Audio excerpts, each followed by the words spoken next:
Hello everyone, good morning बच्चों। और TAV public school भाषा माधुरी क्लास 3 का चैप्टर 3 भी आज आपको रीड कराने जा रहे हैं।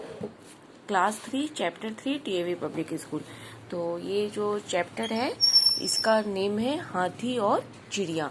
एक घमंडी हाथी की ये कहानी है, बहुत अच्छी कहानी है।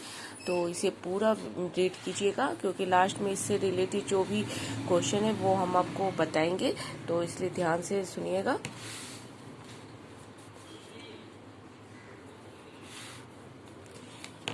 एक हाथी और एक चिड़िया में झगड़ा हो गया। हुआ यूं कि एक दिन चिड़िया अपने लिए एक नया घोंसला बना रही थी। यहाँ वहां से तिनका इकट्ठा कर रही थी, है ना, देख रहे हैं, एक छोटी सी चिड़िया है जो तिनका इकट्ठा कर रही है अपना घोंसला बनाने के लिए। तो यहाँ वहां से तिनका इकट्ठा कर रही थी। एक बार में वह एक ही तिनका उठा पाती थी। वह तिनका पकड़ती, उड़ती और पेड़ की टाली पर रख आती। उसे बार बार यह करते देख हाथी को हंसी आ गई।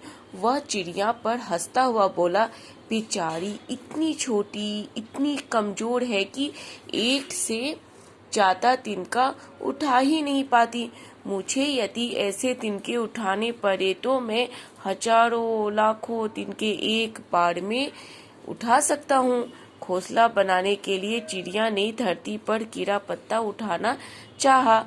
पत्ता कुछ बड़ा था, है ना, बड़ा सा पत्ता, उससे उठ ही नहीं रहा था। बार बार उसके मुंह से पत्ता जमीन पर गिर जाता। यह देखकर तो हाथी को खूब हंसी आई। हंसते हंसते बोला, कुदरत ने तुम्हें बनाने में खूब कंजूसी दिखाई है। एक पत्ता तक तुमसे नहीं उठता है। मैं चाहूँ तो इस पूरे पेड़ को उखाड़ कर उठा सकता हूँ। क्या तुम ऐसा कर सकती हो? मैं ऐसा क्यों करूँगी? चिड़िया बोलती है।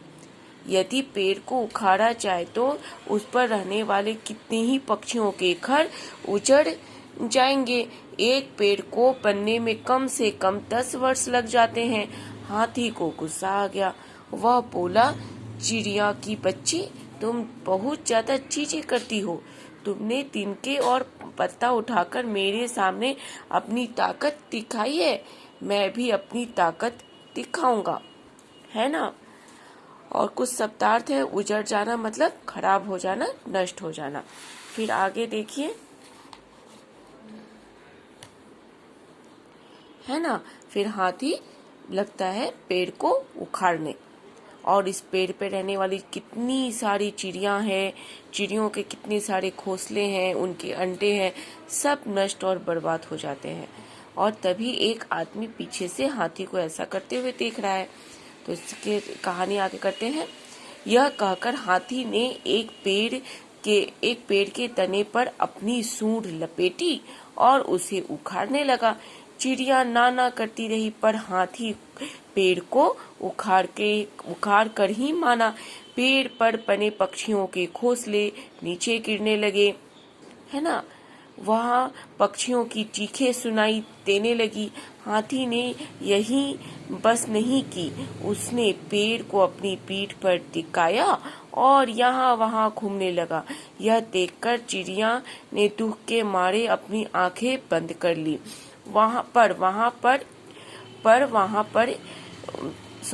पर वहाँ एक आदमी भी था। आदमी ने अपनी आंखें बंद नहीं की थी। वह हाथी की ताकत देखकर पहले तो हैरान हुआ, फिर उसकी ताकत का उपयोग सोचकर प्रसन्न हो गया। और अब आदमी ने और भी कई हाथियों को वश में किया था और उन्हें सामान ढोने के काम में लगा दिया। सभी हाथी उस पहले हाथी पर नाराज होने लगे। पहला हाथी बोला, मुझे भी इसका अफसोस है ना। व्यर्थ का ताकत दिखाया और जंगल में फ्री होकर स्वतंत्र घूमने वाला जो हाथी था, आज किसी आदमी के अंदर गुलाम हो गया और उसका काम कर रहा है। तो ये उसका गलत परिणाम हुआ ना। तो इस तरीके से कभी भी हम लोगों को घमंड नहीं करना चाहिए। इस कहानी से यही शिक्षा मिलती है। और एक हाथी की गलती की वजह से उसने कितने सारे हाथियों को बंदी बना लिया, अपना गुलाम बना लिया, है ना। और इसका शब्दार्थ है वश मतलब काबू में रखना, अफसोस मतलब दुख और पछतावा करना। इस तरीके से ये कहानी खत्म होती है। और इससे रिलेटेड जो क्वेश्चन है वो देखिए।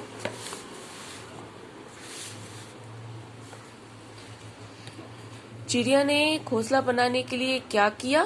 तो इसका आंसर आपको आगे में है कि उसने घोंसला बनाने के लिए यहाँ वहां से तिनका इकट्ठा कर रही थी। तो ये हो गया, है ना। यहाँ से है कि उसने चिड़िया ने अपने लिए एक नया घोंसला बना रही थी, यहाँ वहां से तिनका इकट्ठा कर रही थी। ये उसका पहले का आंसर हो गया। दूसरा है चिड़िया पत्ता क्यों नहीं उठा पा रही थी? तो पत्ता कुछ ज्यादा ही बड़ा था, है ना। यहाँ पर देखिए ये उड़ती पेड़ पर रखती और ऐसा करते हुए यहाँ देखिए, यहाँ पे है ना, हाथ वह तिनका पकड़ती, उड़ती और डाली पर रखती, उसे ऐसा एक से अधिक। अब यहाँ पे देखिए ये है, यहाँ से देखिए, है ना। घोंसला बनाने के लिए चिड़िया धरती पर गिरा पत्ता उठाना चाहा। पत्ता कुछ बड़ा था, उससे उठ नहीं रहा था। बार बार उसके मुंह से पत्ता जमीन पर गिर जाता।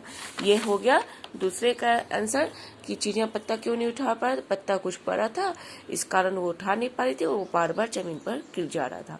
तीसरा है हाथी की ताकत को देखकर आदमी ने क्या किया? हाथी की ताकत को देखकर आदमी ने, है ना, यहाँ पर वहां पर एक आदमी था, आदमी ने अपनी आंखें बंद नहीं की थी। हाथी की ताकत यहाँ से है। हाथी की ताकत देखकर वह पहले तो हैरान हुआ, फिर उसकी ताकत का उपयोग सोचकर प्रसन्न हो गया।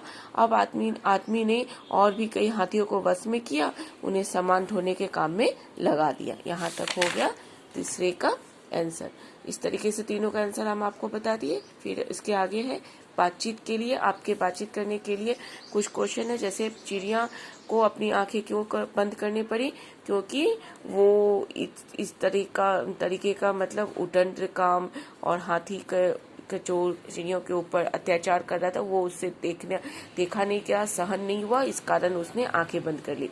क्योंकि वो छोटी थी, कमजोर थी, वो कुछ कर नहीं सकती थी, हाथी से लड़ नहीं सकती थी, इसलिए उसने अपनी आंखें बंद कर ली। फिर है जब आदमी ने हाथी से पोछा उठवाया होगा तो हाथी के मन में क्या क्या आया होगा?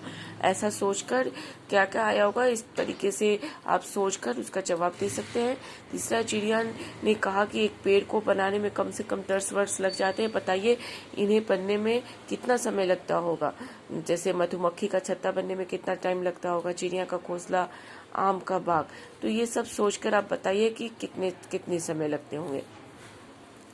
फिर आपकी कल्पना के अनुसार कुछ है, जैसे हाथी पेड़ उखाड़कर यहाँ वहाँ घूमने लगा। कल्पना कीजिए पेड़ उखड़ने में किस किस को नुकसान पहुंचा होगा। पेड़ से किस किस चीज को, पेड़ पर कितने लोगों का आश्रय होता है, कितने लोग उससे जीवित रहते हैं, ये सोचकर आप उखड़ने से किस किस को नुकसान हुआ होगा सोचकर आप बता सकते हैं। दूसरा है हाथी को ऐसा करने से कौन रोक सकता था और कैसे?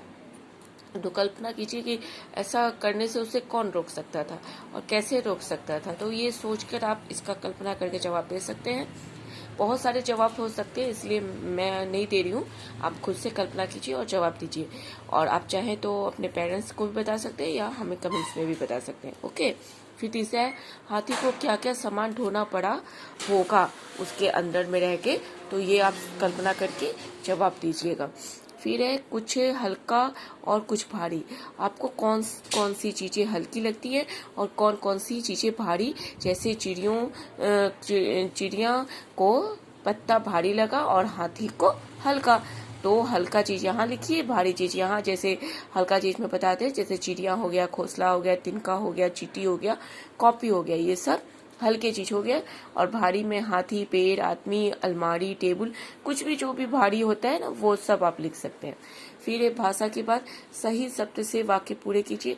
उसने पलक को आवाज देकर बुलाया। बुलाया या बुला दिया, क्या होना चाहिए वाक्य? ऐसे बुलाया या बुला दिया, क्या होगा? वो आप है तो बुलाया होगा, बुला दिया नहीं, आवाज देकर बुला दिया नहीं, बुलाया। फिर कप्पू हाथी ने पेड़ उखाड़ा या उखाड़ लिया या उखाड़ा, तो पेड़ उखाड़ लिया है ना कप्पू हाथी ने।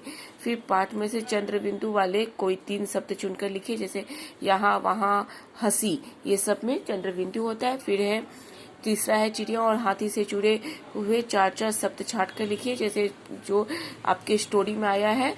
तो छोटी, पंख, बड़ा, पूंछ, घोंसला, सूंड, तिनका, समान, ये सारे वर्ड आपके हाथी से जुड़े हुए हैं, जो आया है, चिड़िया और हाथी से जुड़े हुए आया है। फिर जैसे चिड़िया से जुड़ा हुआ जो हो गया, छोटी, पंख, घोंसला, तिनका, ये सब चिड़िया से जुड़ा हुआ वर्ड हो गया। हाथी से जुड़ा हुआ समान, सूंड, पूंछ, बड़ा, ये सब हाथी से जुड़ा हुआ हो गया। और इसके बाद है कहानी में हाथी ने पेड़ उखाड़े। कक्षा में चर्चा कीजिए, क्या हाथी को ऐसा करना चाहिए था, क्यों? तो इस पर आप खुद से डिस्कशन कीजिए, क्यों ऐसा करना चाहिए था। फिर दूसरा है पेड़ उखाड़ने से क्या क्या नुकसान हो सकते हैं, ये भी कल्पना करके आप अपने अनुसार सोचकर जवाब दीजिए। फिर तीसरा है अपनी धरती को हरी भरी रखने के लिए आप क्या करेंगे। तो हर रोज या कम से कम, हर रोज नहीं तो कम से कम अपने जन्मदिन पर 1 से 2 पेड़ हम लोग लगाकर अपनी धरती को हरी भरी रखने में प्रयास कर सकते हैं। तो ये काम तो हर लोग कर ही सकते हैं कि हर रोज तो नहीं, कम से कम अपने जन्मदिन पर 1 पेड़ या 2 पेड़ हम लोगों को जरूर लगाना चाहिए। और हो सके तो नीम का पेड़, जो भी पेड़ बड़े होते हैं और उपयोगी होते हैं वो लगाना चाहिए। नीम हो गया, पीपल हो गया, जो ऑक्सीजन देते हैं, इस टाइप का आप लगाइए, फलदार पेड़ लगाइए। तो ये सब पेड़ लगाकर हम लोग अपने हर जन्मदिन पर 1 पेड़ लगाकर हर धरती को हरी भरी रखने में योगदान कर सकते हैं। फिर दूसरा, असहाय व्यक्तियों का मजाक उड़ाना बुरी बात है। इस पाठ में हाथी ने अपनी गलती मान ली, क्या हमें भी गलती करने पर माफी मांग लेना चाहिए या नहीं, ये आप सोचिए और बताइए। फिर है तीसरा है, अगर आपसे कोई गलती हो जाए तो आप माफी मांगेंगे, क्यों? तो इसका भी जवाब अपनी कल्पना के अनुसार से देना चाहिए। अगर मांगेंगे तो क्यों मांगेंगे, और आपके माफी मांगने से आपको क्या बेनिफिट होगा, ये भी आप बताइएगा। फिर एक कुछ करने के लिए दिए गए निर्देश, मुखौटा, तो कुछ मुखौटा बनाने के लिए आपको चैप्टर में दिया हुआ है, तो आप इस तरीके से आप बना सकते हैं। फिर आप इस तरह हाथी, गाय, बिल्ली, कुत्ते, किसी का भी मुखौटा आप बना सकते हैं। इस तरीके से ये हाथी वाला जो चैप्टर है वो आपका कंप्लीट होता है। और आगे जो है चींटी वाला चैप्टर है, ये भी बहुत इंटरेस्टिंग चैप्टर है, चींटी ने पाठ पढ़ाया, तो इसकी वीडियो अलग से बनाएंगे। इसके लिए आप चैनल सब्सक्राइब कर लीजिएगा। जैसे ही वीडियो बनाएंगे तो उसका नोटिफिकेशन आपको तुरंत मिल जाएगा और आप वीडियो देख लीजिएगा। तो बस सब्सक्राइब करने का यही फायदा होता है। तो पूरी वीडियो को पूरा वॉच करने के लिए थैंक यू फॉर वॉचिंग।